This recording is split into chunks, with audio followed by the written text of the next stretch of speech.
Assalamualaikum everyone, my name is Arnav Tambedaun and today I am going to give a short but an interesting presentation on a hare-rabbit tortoise. Once upon a time there lived a hare. The hare was blinded by his own pride because of his speed. It was believed that at the time of his age, the hare was the fastest running animal at that forest. One day, the hare noticed a small tortoise walking very slowly near a tree. The hare ran past the tortoise and said teasingly that, "Why don't you run a bit faster? Why are you so slow?" The tortoise became very angry and said that, "Why don't we run a race to figure out who is more faster and who wins the race?" The hare laughed so humorously and asked the tortoise, "And why don't we do it tomorrow?" The tortoise agreed and there announced a race in the forest between the hare and the tortoise. All the animals came together at the forest in order to see those two run a race.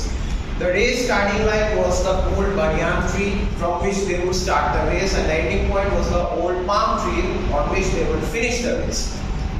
On the count of three, the hare and the tortoise ran as fast as they could, and the hare reached half of the racetrack in a couple of seconds. Meanwhile, the tortoise was stuck at the starting line, maybe slowly moving but also steadily. The hare became overconfident and he was so sure by his win that he took rest under a small tree. But unfortunately for him, the hare fell asleep.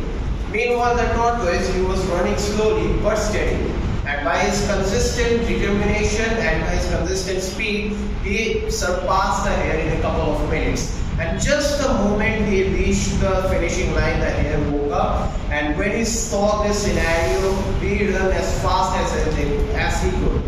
But unfortunately for her, it was too late and the tortoise crossed the finish line. And after the win, the tortoise looked behind and said smilingly to the hare, "See how slow but steady wins the race." Moral of the story, slow but steady wins the race.